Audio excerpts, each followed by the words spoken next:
అది వంశోద్ధారకుణ్ణి తన కడుపులో మోస్తుందిరా.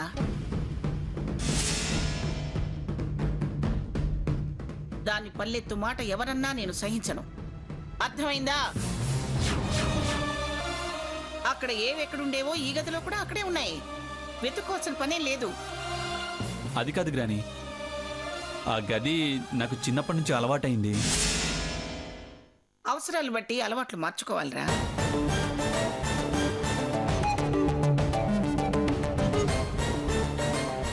నువ్విప్పుడు ఇదెవరకటి సాకెత్తివి కాదు, తండ్రివి కాబోతున్నావు.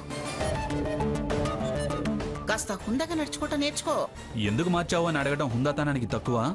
అయిన దానికి కాని దానికి భార్య మీద అరవటం హుందాతనం అనిపించుకోదురా. నువ్వు చిందులేస్తే అది బాధపడుతుంది. నువ్వు పనులు చెప్తే అది కష్టపడుతుందిరా. దాని కడుపులో వాడికి ఇబ్బంది రాకూడదనేరా నా గదికి మార్చాను. చీమ చుట్టుకుమన్నా మాట బయటకు వినిపించినా ఇలాగే వస్తుంటాను నేను. ఏంటి గ్రాని ఇదంతా? చూడు సాకేత్, నెల తప్పిన భార్యని అపురూపంగా చూసుకోవాలిరా. ఇష్టమే నీకు తెచ్చిపెడుతుండాలి, అప్పుడప్పుడు బయటికి తీసుకెళ్తుండాలి, సరదాగా తిప్పాలి. ప్రతి క్షణం సంతోషంగా ఉండేటట్టు చూసుకోవాలిరా. అవన్నీ బావకి తెలీదు కదమ్మమ్మా.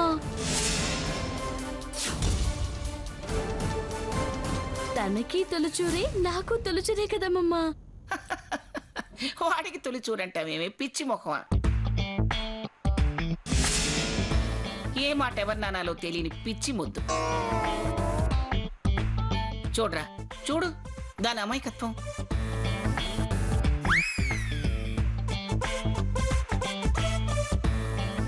దాన్ని పువ్వులా చూసుకో.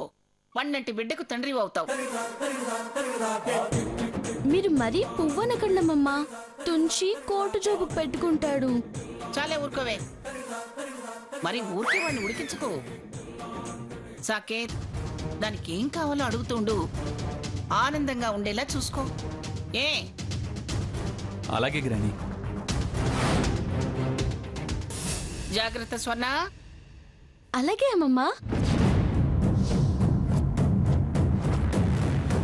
చూడు, మర్యాదగా నీ నాటకం నువ్వే గ్రానితో చెప్పు, బతికిపోతావు. లేదా నిజం గ్రానికి తెలిసేలా చేసి నిన్ను ఈ ఇంట్లో నుంచి, నా లైఫ్లో నుంచి బయటికి గెంటేస్తాను. సాధ్యం కాని ఛాలెంజ్లు ఎందుకు చేస్తావు బావా? నువ్వు నన్ను ఇలాగే రెచ్చగొట్టు, నీ సంగతి అమ్మమ్మకి చెప్తాను. రేపు నీ మూలంగానే అని ఈ డ్రామాకి అబార్షన్ కర్టన్ వేస్తాను. అప్పుడు నువ్వింకా నీ లైఫ్ లో మీ గ్రానికి దగ్గర కాలేవు.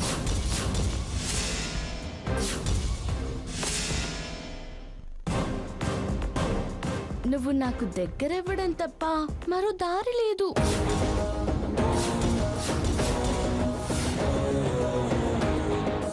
నిన్ను నేను క్షమించి పోనీలే అని నా లైఫ్ లో భర్తగా చోటిచ్చినా నిన్ను మీ గ్రాని నీ ప్లేస్ లో ఉంచదు.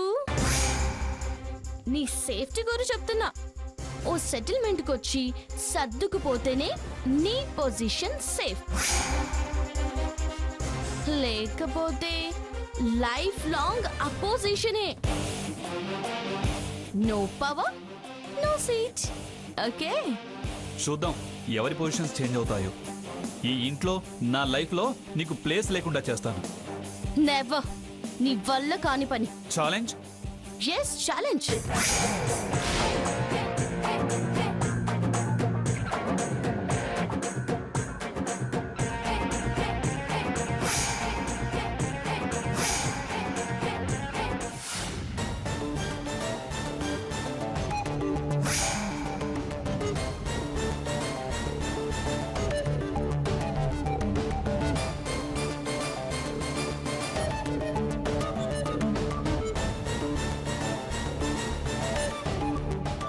అమ్మ ప్రిపేర్ అయ్యుండు.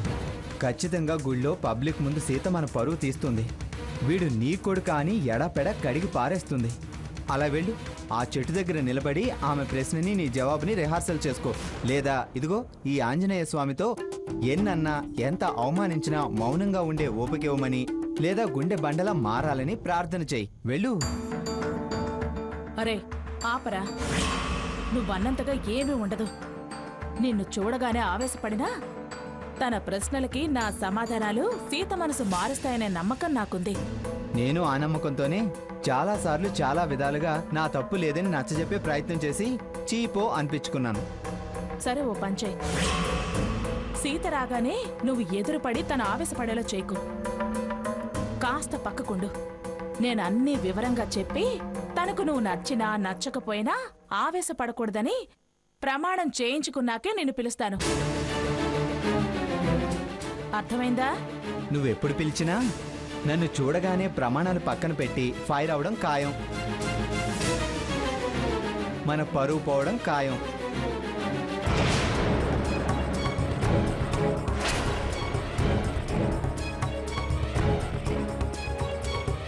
ఏంట్రా, సీత ఇంకా రాలేదేంటి? ఎంత ఆలస్యంగా వస్తే అంత మంచిదమ్మా. దేనికిరా? ఎండ ఎక్కువైన కొద్దీ జనం పలచబడతారు. మనం మరీ జనంలో తలదించుకోవడం తప్పుతుంది. చా నోరు మీరా. ఏమై ఉంటుందిరా, సీత ఇంకా రాలేదు?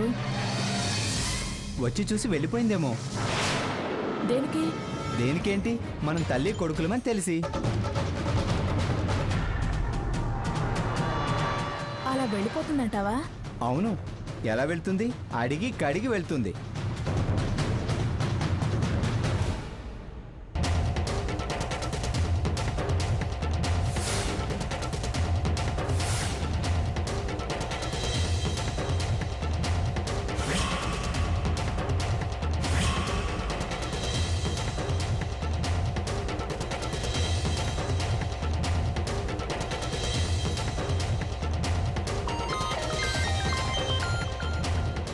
హలో హలో అత్తయ్య గారు, సీత. ఆల్రెడీ గుడికి వచ్చేసారా? వచ్చి చాలాసేపు అయింది సీత. ఏంటమ్మా లేటు? ఏమైనా పనుందా? నేను కూడా బయలుదేరి చాలాసేపు అయింది, కానీ దారిలో నా బండి ట్రబుల్ ఇచ్చింది. మెకానిక్కి చూపించుకుని వచ్చేసరికి లేట్ అయ్యేలా ఉంది. మీరు వెయిట్ చేయడం ఎందుకని ఫోన్ చేశాను. సరేనమ్మా, మరోసారి కలుద్దాం. రాము కూడా పనుందని అర్జెంటుగా ఏదో వెళ్ళాలంటున్నాడు. సరే ఉంటానమ్మా. బాయ్.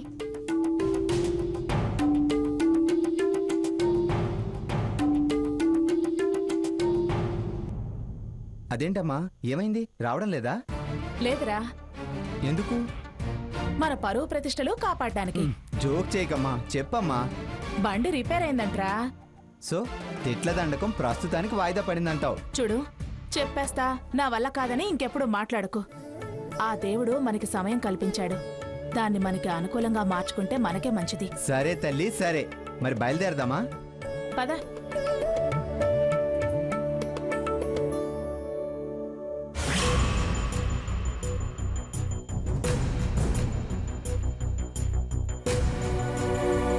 ఇది వాళ్ళని కలవడానికి వెళ్ళింది. అక్కడ ఏం జరిగిందో ఏమో. శారద గారి అబ్బాయి రఘురామ్ అని తెలిసిపోయి ఉంటుందా?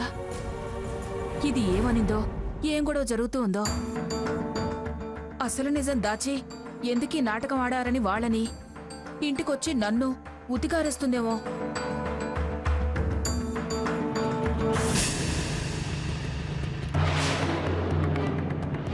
చాలా గంభీరంగా వస్తోంది. అయిపోయింది, ఈ ప్రయత్నం గంగపాలే. ఇప్పుడు అది నన్ను ఇక్కడ చూసిందంటే అమ్మో, నన్ను కడిగి పారేస్తుంది. దీనికి కనపడకుండా ఉండాలి.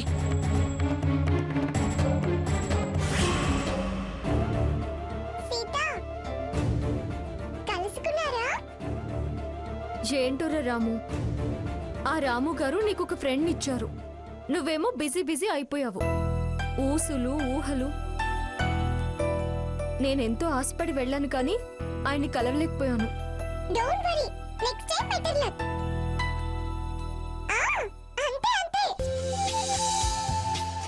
ఏంటే, నువ్వు కూడా మాటలు నేర్చావా? ఆహా, నీకెలా తెలుసు? నిన్నటిదాకా ఒంటరిదాన్నిగా, అందుకు వారు కలవలేదు కాబట్టి మమ్మల్ని పలకరిస్తున్నావు.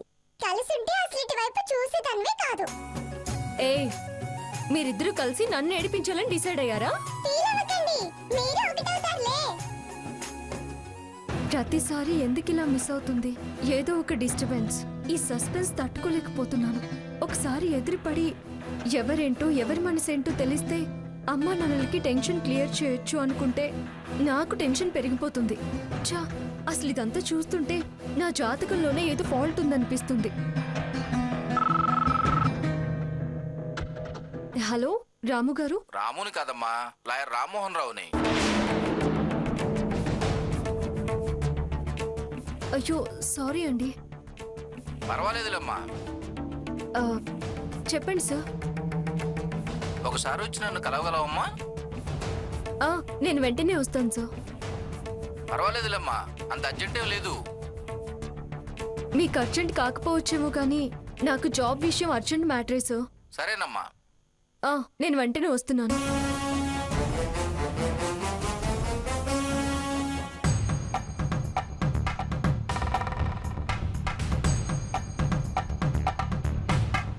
ఇదేంటి, ఇది లోపలికి కూడా రాకుండా మళ్ళీ ఎటు వెళ్తుంది? దీని మొహం చూస్తుంటే పలకరిద్దామంటేనే భయంగా ఉంది. అసలేం జరిగిందో తెలియడం లేదు. మళ్ళీ ఎక్కడికెళ్తుందో కూడా అర్థం కావడం లేదు. లాభం లేదు. వెళ్ళి శారదగారిని కలిసి వివరంగా మాట్లాడితే కానీ నా మనసు కుదుట పడదు.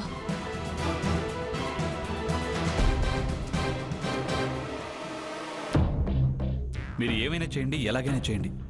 ఏ పాయింట్ మీద వీలైతే ఆ పాయింట్ మీద మాకు డివోర్స్ ఇప్పించండి. ఎంత ఫీజు కావాలన్నా ఇస్తాను. బాబు, మీ మాట మీదే కానీ నా మాట వినిపించుకోరా?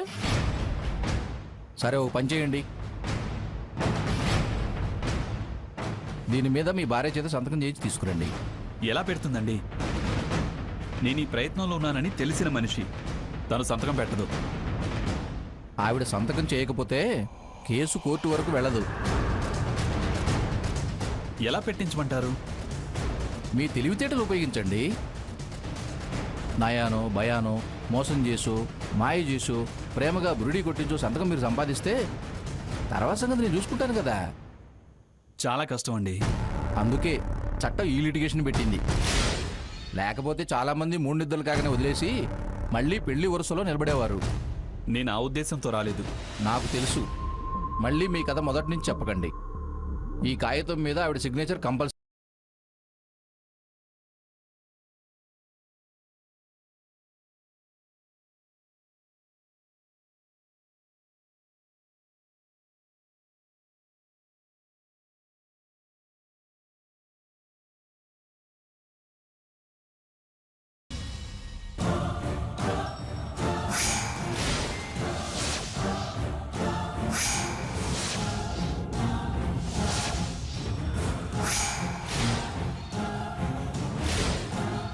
నువ్వెందుకు వచ్చావు ఇక్కడికి?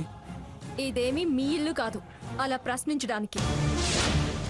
లాయర్ ఇళ్ళు అన్నాక 1,00,000 మందికి 1,00,000 పనులుంటాయి. నా పని నీకు అనవసరం.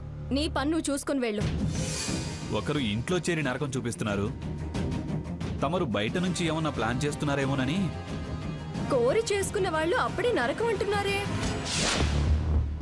మీ మోసాలు ఏమైనా పసిగట్టిందా ఏంటి? మోసం పసిగట్టడం కాదు, మోసం చేస్తోంది. అదలా చేసేది కాదు. ఆహా, ఒక అబద్ధానికి మరో అబద్ధం సర్టిఫికెట్ ఇస్తోంది. ఒక దొంగ మరో దొంగని సమర్థించడం అంటే ఇదే. Mister Saket, hold your tongue. అనవసరంగా నోరు జారడం మంచిది కాదు. ఒక అబద్ధానికి మరో అబద్ధం సర్టిఫికెట్ ఇస్తోంది. ఒక దొంగ మరో దొంగని సమర్థించడం అంటే ఇదే. Mister Saket, hold your tongue. అనవసరంగా నోరు జారడం మంచిది కాదు. ఇదే ఈ పొగరే నీకు నీ చెల్లికి. మీ అతి తెలివితేటలు తొందరలోనే బయట పెడతా. ఎవరు నిజమో ఎవరు అబద్ధమో ఎవరు నోరు మూసు కూర్చోవాలో చెప్తా. అనవసరంగా కానిపోని శపథాలు చేసి నీ జీవితం నువ్వే పాడు చేసుకోకు. దాన్ని ప్రేమించి నన్ను కాదన్నావు. దాన్ని పెళ్లి చేసుకొని అది మోసం ఇది అబద్ధం అంటే ఇక నీ జీవితంలో సుఖ సంతోషాలు దూరం అవుతాయి. జాగ్రత్త. ఏంటి ప్రేమ దాన్నా హ, ఎందుకు అన్నీ తెలిసి కూడా దాని అబద్ధాన్ని నిజం చేస్తున్నావు? అసలు ప్రేమ నాటకం నీది. నీ మనసులో ఒకరిని పెట్టుకొని నన్ను మోసం చేయాలని చూసావు. ఇంకొకసారి ఆ మాట అంటే చుట్టరికమని కూడా చూడకుండా చంప పగలగొడతాను. ఏం కూసావు? నన్నే చంప పగలగొడతా అంటావా? అనవసరంగా నిందలు నా మీద వేస్తే నిన్నే కాదు ఎవరినైనా సరే నేను లెక్క చేయను. అవును, స్వర్ణనేంటో బెదిరిస్తున్నావంట? అది మా భార్యాభర్తల విషయం, నీకు అనవసరం. Now you are right. భార్యాభర్తలు అలాగే ఉండడం మంచిది. మళ్ళీ మోసం అబద్ధం అనకు. అయినా క్షణానికి ఒక మాట మార్చేస్తున్నావు. నువ్వు చెప్పేదేమనుకోవాలి? నిజమనా లేక అబద్ధమనా? అసలు నీకు వ్యక్తిత్వం అనేది ఉందా? సీత, అలా పిలవద్దని ఇదివరకే నీకు ఒకసారి చెప్పాను. పిలిస్తే వదిని గారు అని గౌరవంగా పిలువు, లేదంటే సీత గారు అని మర్యాదిచ్చి పిలువు. నువ్వు నాకు మర్యాద ఇస్తున్నావా నేను నీకు ఇవ్వడానికి? చెల్లెలి భర్తవై చిన్నవాడివైపోయావు. మరిది గారు అంటే ఆయుక్షీణం. సరే, అదంతా ఎందుకులే గాని లాయర్ గారి దగ్గరికి నువ్వెందుకు వచ్చావు? మాకు 1,00,000 వ్యవహారాలుంటాయి. కోట్ల వ్యాపారం కదా, ఖచ్చితంగా ఉంటాయి. అయినా ఈయన మీ పర్సనల్ లాయర్ కాదు, కంపెనీ లాయర్ అంతకన్నా కాదు. మరి ఇక్కడికి ఎందుకు వచ్చినట్టు? నా ఇష్టం, నేనే లాయర్నైనా సంప్రదిస్తాను. పర్సనలా లేకపోతే బిజినెస్ వ్యవహారమా? ఆ డీటెయిల్స్ నీకు చెప్పాల్సిన అవసరం లేదు. నీ పన్ను చూసుకుని వెళ్ళు. ఫ్రాంక్నెస్ ఉన్న వాళ్ళైతే చెప్పడానికి ఇలా వెనకాడ్రు. ఎవరి ఫ్రాంక్నెస్ ఏంటో వాళ్ళ అంతరాత్మలకు తెలుసు. హ, అసలు అది నీకు ఉంటే కదా. అంతేలే, నీలాగే అందరూ అనుకుంటావు. హ, అయినా నీతో నాకు అనవసరం, వెళ్ళు.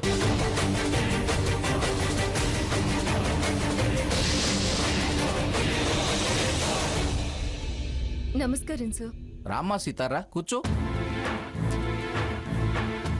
ఇప్పుడు మిమ్మల్ని ఒక అతను వచ్చి కలిసి వెళ్ళాడు కదా, ఆ. అతను ఏ కేసు విషయంగా వచ్చాడు? వెళ్ళే ఏడాది కూడా దాటలేదు, అప్పుడే డైవర్స్ కావాలంటున్నాడు. నమస్కారం సార్. రామ్మా సీతారా, కూర్చో. ఇప్పుడు మిమ్మల్ని ఒక అతను వచ్చి కలిసి వెళ్ళాడు కదా, ఆ. అతను ఏ కేసు విషయంగా వచ్చాడు? వెళ్ళే ఏడాది కూడా దాటలేదు, అప్పుడే డైవర్స్ కావాలంటున్నాడు.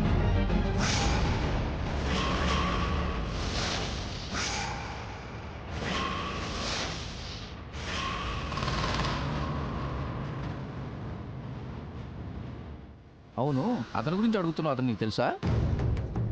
ఏదో దూరపు బంధుత్వం ఉందిలేండి. అలాగా, అతను చెప్పేది నిజమేనంటావా? అసలు అతను నిజమైతే కదా అతను చెప్పేవి నిజమవడానికి. బాగా చెప్పావు. అతని సంగతి తర్వాత కానీ నీ కేసు విషయంలో అన్ని వివరాలు సేకరించాను. మీ జాబ్ పోవడానికి మంగమ్మ గారే కారణం అని తెలుసుకున్నాను.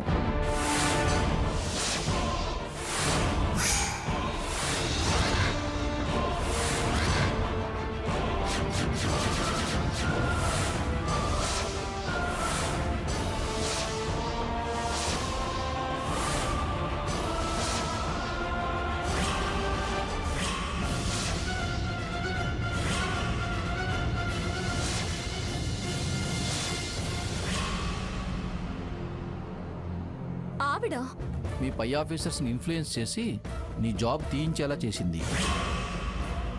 నీకు ఆవిడకి ఏమైనా గొడవలు ఉన్నాయా? ఇప్పుడు తేల్చుకోవాల్సినవి చాలా ఉన్నాయి.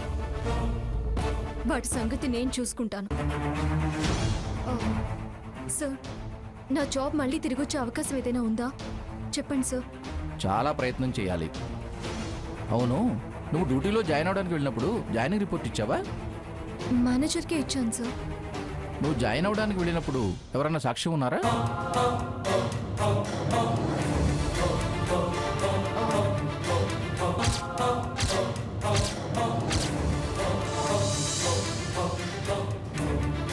ఉన్నారు, కానీ అతను నాకు ఫేవర్గా చెప్పకపోవచ్చు. సరేనమ్మా, మిగతా వివరాల కోసం ప్రయత్నం చేస్తాను. ఏ చిన్న ఆధారం దొరికినా మేనేజర్ అవుట్, నువ్వు ఇన్. సరే సార్, నేను వస్తాను. మంచిదమ్మా.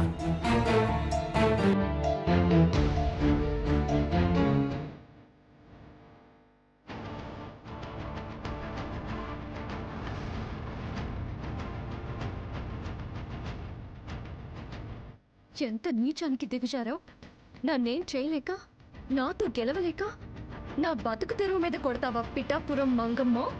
నీ దుర్మార్గం బయట పెట్టి నలుగురు నిన్ను చీకొట్టేలా చేస్తాను.